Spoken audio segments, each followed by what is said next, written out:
Hey, welcome back to Monster Gaming. Sorry, I'm finishing up a cold, so I probably sound a little funny. But just wanted to go over a few, I guess, questions or topics, I guess, that come up with the game that have come up in the fellowship and and that I've discussed with some of the people on here. So just wanted to talk a little bit about that. So one thing I wanted to talk about is organization and using your space effectively. Now, I'm not going to say that I'm the best at it because I feel like when you play regularly, you're constantly evolving, constantly like adding different buildings. Then you're constantly upgrading buildings, and then they get bigger, and then it kind of it changes everything up for you. So, but I did have a couple of tips and suggestions. So you'll notice that I am playing the elves, and I finally got my houses or my residences up to level 17. And it's actually pretty cool because they take up less space. Um, what's it called? Left to right. So they only take up, is it 2 tiles? Maybe it's 3. No, 2. So it's a 2x4. Versus when they're smaller than this, it's like a 3x3 or something, or like a 3x2 or something. So you'll see that they take up less space this way, which I really appreciate. They got longer, but they take up less space. When you're building streets, you only need to connect one side of your building to the streets. So you'll see that some of these buildings up here, I need to reconfigure the roads because they're touching on 2 or even 3 sides. Sorry, you don't need that.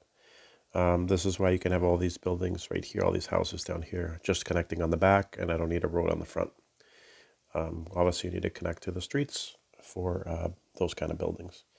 But you'll also notice that my workshops grow the other way, which is why I have them on the back end here on the narrow side. So you'll only notice that big difference when you start really upgrading your buildings to see which direction they're going to face. Obviously, you can look at the wiki page to see what they look like when the buildings get bigger, so you can kind of plan ahead. And you do want to have kind of like a grid setup, which is kind of what I have, but not really. I'm still using the layout from like chapter 3. So it is something that I want to configure and improve upon. This is the whole new area here, and you can see that the granite mines go left to right. Versus this one goes the same direction as the residences. But yeah, just like paying attention to what the building shapes are going to look like will help you a little bit on layout. Some of these are more of a square shape, but I know that when these get bigger, they're going to take up even more space. So that's one of the biggest limitations in this game is space. So you do have to be smart about it and just plan. It's never a bad thing to kind of rearrange your stuff a little bit or organize them or put some things in the same area because they're going to fit better. If you look at cities that are way more advanced than you, you'll see that they line up their houses here, they line up their workshops here. And I always thought that was kind of funny because I don't know, it just looked like everything was in one place and this other thing was all in one place. And I'm like, okay, I guess that looks okay. But it makes sense. You don't have to. It's almost like putting together like a Tetris thing. If you're gonna put all of the same length and same height and put them all in a row, then you already know like what space it's gonna take versus putting random pieces here and there. So I do like that, and I as I keep upgrading, I am gonna do that. I'm gonna put like with like, so everything fits fits well. What was I saying? So space. Oh, so the second thing, and it also has to do with space, and I know it's been said, and I've said it before. Always pay attention to your boosted goods. That's what makes this game unique. Makes every player not unique, but that way you're not all doing the exact same thing, I guess. You can check it two ways. You can go up here and look at your goods, and you'll see the one that has the up arrow is my boosted good. Or you can go here and click relics, and it'll tell you your standard boost. So this part at the beginning of the game is kind of like, okay, makes sense. This is what I have boosted. That's what I have boosted. But so what? The important thing with this is as you get relics, which you will get when you're expanding in your territory, in tournaments, you can win them randomly from neighborly help that you're helping back, events, etc., etc. You can even produce them in the Magic Academy. But the relics is amazing because as you accumulate them, it will improve your boost. So if you're looking right here, my standard boost, which is planks, because I've collected so many relics, I have a 501% boost. Then I have 566 on scrolls. I forget what the last one is, sulfur, I think. So you don't want to forget about that. You don't want to forget about your boosted goods. I know that when you start the game, they're in the first chapter, so they're kind of teaching you the game. They want you to build the different manufacturing buildings, and of course do that. Do their little quests. They're going to kind of guide you through the game. But once you pass those, so you can kind of see what's available in the game, get rid of all of them. Keep the ones that are boosted. I think at minimum you're going to get 150 to 200% boost versus all the other ones. And it's random when you start the game. They're going to pick, the game's going to pick a random good for basic, a random one for refined, and a random one for precious. Those are the buildings you want to focus on. You want to focus on your boosted goods. All right, but then how are you going to get the other ones, right? Because you're going to have challenges, quests, different things that are going to be put in front of you. And you're just going to say, well, okay, great, I have a bunch of planks, but how do I get the other ones? Your best friend, which you get in chapter 1, the trader. And you'll see the trader does not level up. I think there's a different trader later in the game, but or a different kind of trader. But that's all you need. You can trade with your fellowship. You can see what everybody else is looking for, and you can help them out. There's no fee to trade with your fellowship, within your fellowship, and you can just put stuff on here. They do have a limit. I think it's like 4 or 5 times, something like that, your offer. But being part of a fellowship, you're going to find people that are way more in the game than you are to trade with. And that's how you're going to recoup. So if you have a ton of planks and you need the other 2 resources, start trading your extra planks. Because other people are going to be needing your stuff. Sorry, if you go back over here, this guy's demanding that. That guy's demanding that. These people are demanding this. Let me see. They're offering that. Nope, I don't need that. I don't need that either. But you can see there's like a bunch of stuff in here that everybody's going to need something. And it doesn't just go to your fellowship. It also goes to the people that are close to you in the map. And other places that are on your server. So you have a lot of people looking at the trades to see what's available. A lot of people are looking for exactly what you have because there's 3 main goods in each thing. So it's not like, okay, if I try to sell this, what are the odds they're going to need it? Everybody's going to need your good. It doesn't matter what it is that you're trading. So use that to your benefit. Pulling it back to what we were talking about before, it's going to save you a ton of space. Instead of trying to have 4 plank manufacturers, 4 stone manufacturers, and 4, I don't remember what that is, granite, I think, and 4 of those, you don't need to have 10, 12 manufacturers. In the beginning of the game, they're going to try to say, here, have like 2 of each or 3 of each, and you do it for the quest, but don't keep them. You'll look at, in chapter 5, and I still need to upgrade more, but I have 1, 2, 3, 4, 5, 6 plank manufactories, which is my primary good there. But I have it super boosted where I'm doing 500%, and I really don't need more. There's going to be some times where you're doing a fellowship adventure where they're like, here, produce 20 of these things.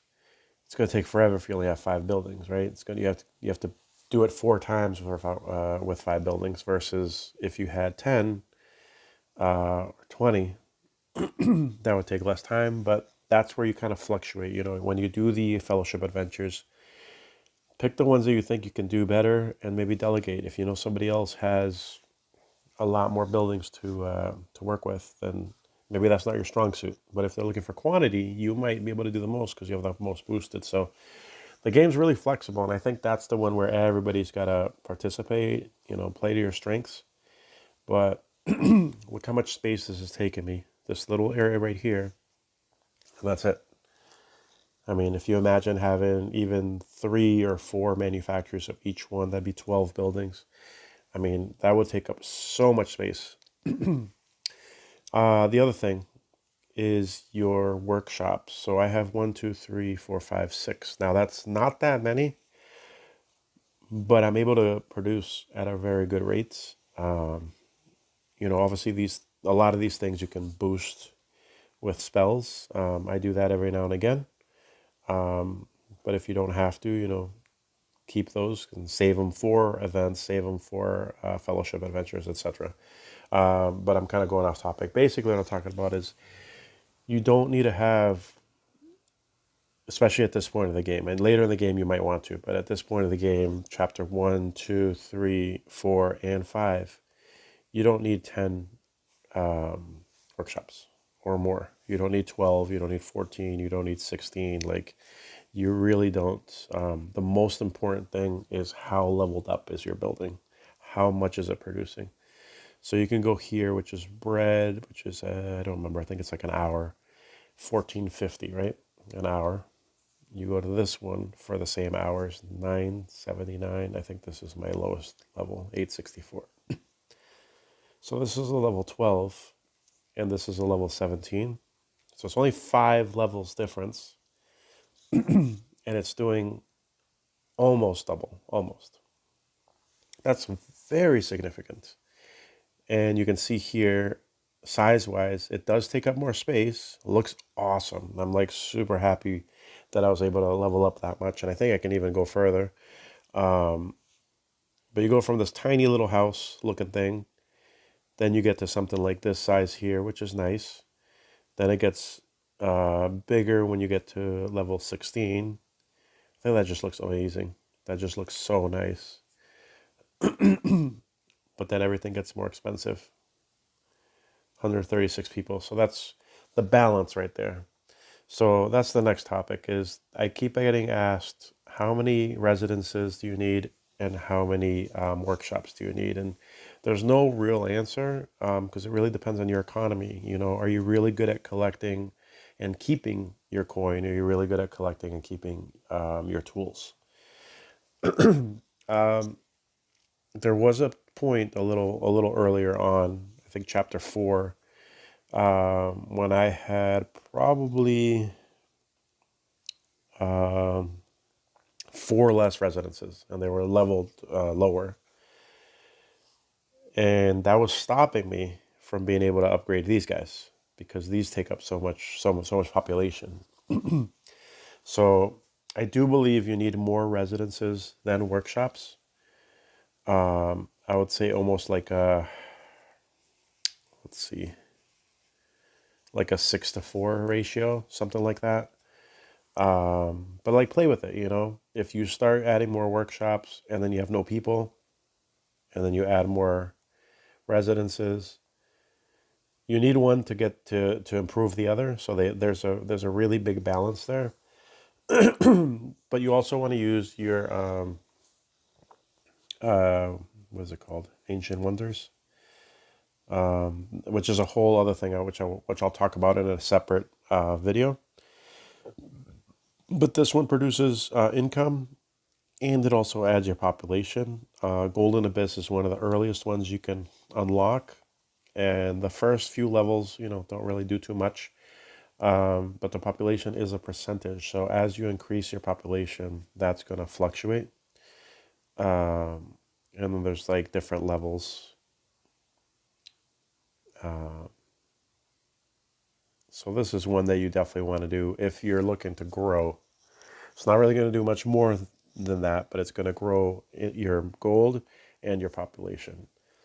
So that's kind of how you're going to offset some of the residents and the income from the resident and the population is start looking at your wonders. Once you unlock them, like really look deep into those and see how can these things benefit me so I don't have to have those extra 2 buildings, or I don't have to, sorry about that. I don't, how can I make that work for me? This is one that I put down here lately, or recently, sorry, because I thought it looked amazing. This building looks amazing, absolutely amazing. And I put it down because it gave me culture. And I'll go back to what that, how that's affected elsewhere. But culture is what keeps your people happy. So you want to have like a pretty good number there. But this also gave me 610 population. So just to give you an example, let's go to this one here. This gives me 470. This is a 17 level residence. Only gives me 470. This is giving me 610. Yeah, this isn't gonna, grow any further. It is what it is. Unless I could upgrade it, that's a whole other thing with special buildings. Not easy to do. So, and it's not going to give me. Oops, let me click it one more time. It's not going to give me any gold either, like a residence. But there's some things that will help you. Like if you know you need another 100 population to be able to do like a really good upgrade, or you need a little more culture. That's when you start grabbing these culture buildings. So culture. So let's go over here. So if I were to upgrade a workshop, requirements is 122 culture. So the more your people are working to build these things, it's also going to use your culture. So that's another thing that you do have to be mindful of, is you don't want your culture to drop too quickly. So there are culture, oops, let me go this way. There are culture buildings you can put out. There's a bunch of them. At the beginning of the game, they're going to make you use some of them. They're very, very simple and don't really do all that much. So be very, very selective on these, because some of them are not going to do much at all. Like this takes up so much space, it only gives you 400 culture. 4x3 is massive. I think I have one out there, or I did. What about this one? 250. 3x3. Ugh, that's like nothing. Simplest one is 21 for a 1x1. So always look at 2 things. How much space is it going to take? Because remember, that's the biggest limitation in the game, is space. And then look at the benefit. And you're going to accumulate a bunch of these. So that was the other thing I wanted to talk about. When you do events, when you do different things like that, you're going to start winning a bunch of things. So this one's Ancient Promise, which is live right now. I think this is the event that's running right now. So you'll win a building, and then as you do that more, you can level it up. But there's no max here. So you can keep as many of these as you want. So save them. They're going to entice you. There's such cool graphics on these things. I like this one before when I started the game. Discarding library. It does expire, but getting 1 extra knowledge point a day like really helps at the beginning. It's so hard to get those at the beginning of the game, but later you'll find ways to get more of them. I have another one over here. Okay, this one's a level 5 and that one's a level 4. Okay. But hold on to these, and then when you feel like you need one, use it. Now, I'm talking about more of getting more bang for your buck. But if you don't care and you're just looking for something pretty, then obviously play however you want to play. but just be mindful of the differences of the different buildings. Everything is unique. Everything's going to help you out. All right, so I went over that. Trying to think of what else. I think that's basically it. I mean, just be very conscious of how much space things are going to take. Culture buildings do not have to touch a road. So if you have a whole little area kind of off to the side, you can start throwing those. Oh, see, I have one of these over here. I should probably change that at some point. 400 culture, and that's a massive space. Can probably do better than that. Oh, that was the other thing. If you're going to start taking up space, particularly with culture buildings, is this a culture building? I think that one I put on. Oh, this is like almost the same size as the other. A little bit bigger, and it's doing 1200. But it's boosted, which is the little handshake here. Actually, there's so much to cover. I'm going to talk about helping others in a different video. But when you're putting out these culture buildings, if possible, make sure it gives you at least 2 benefits. If it's only giving you 1, I guarantee there's a better building out there for you. Even if it's smaller, even if it produces less, make this game work for you. Get the stuff that's really, really going to help you out. Like this panda thing I love. Might not be the best thing out there. Like population 64, that doesn't really do much. Helps my culture a tiny bit. But it gives me goods. And that's why I have this one. It'll produce either wood or stone for me. That was from a different event, probably a year ago or longer. Oh, it looks like I could possibly upgrade this one. Let me see. Does it make sense to upgrade it? Hold on. 480.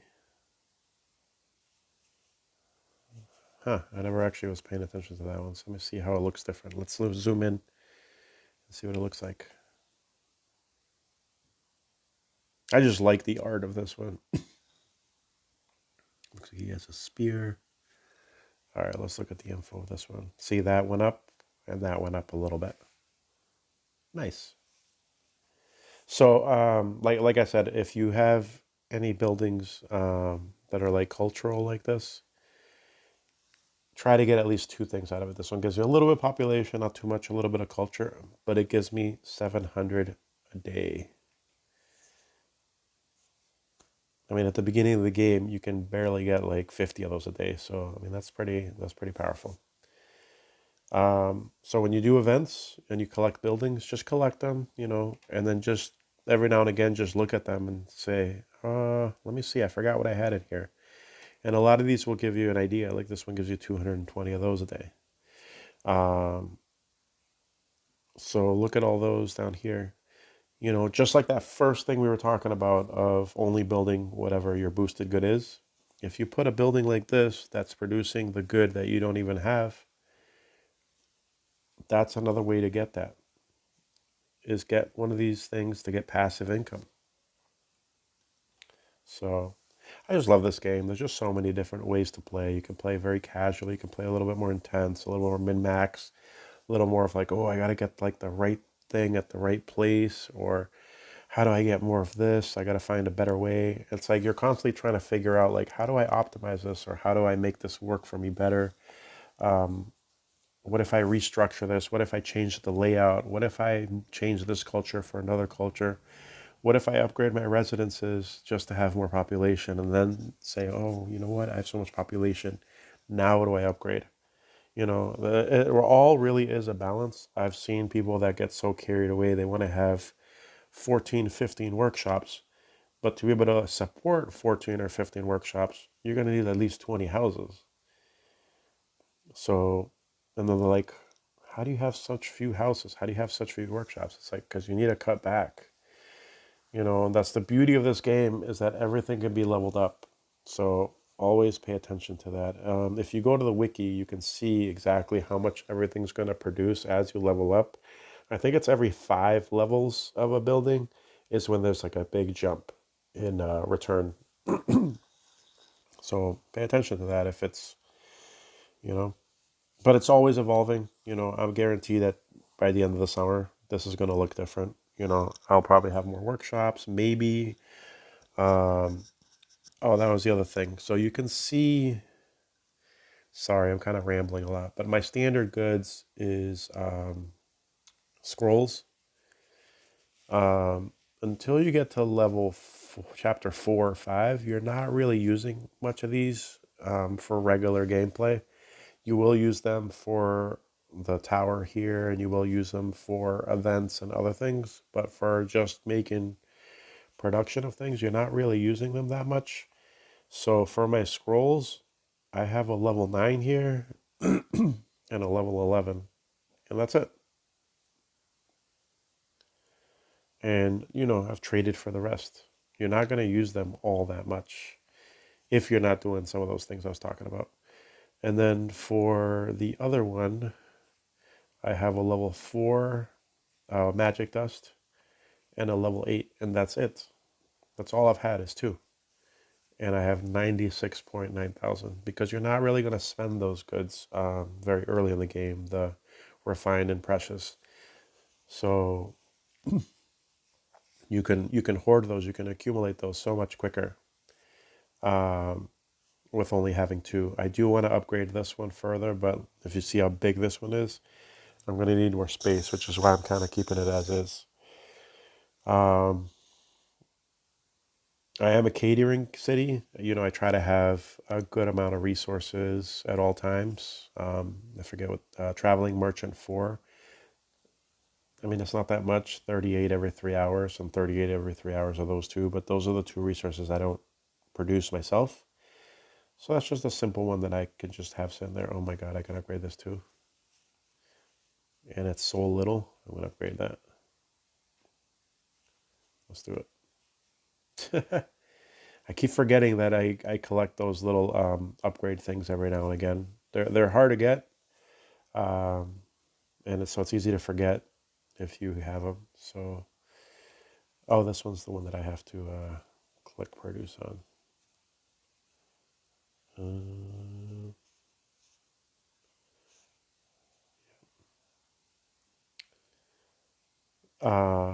So I'm in the dwarf age now, but you'll see this one here when you're producing these guys.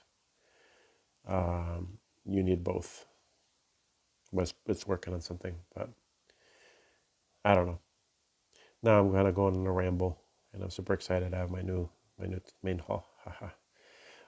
Anyways, yeah, that's another one from another event. Massive, but I like it for now. But yeah, there's so many more topics to talk about, but I just want to talk about space, um, a little bit about efficiency, layout, and if it's working for you, keep doing it. If it's not, don't be afraid to mix things up. But yeah, don't be afraid to ask questions, and we are still looking for some more people to participate. Forest Elders, thank you.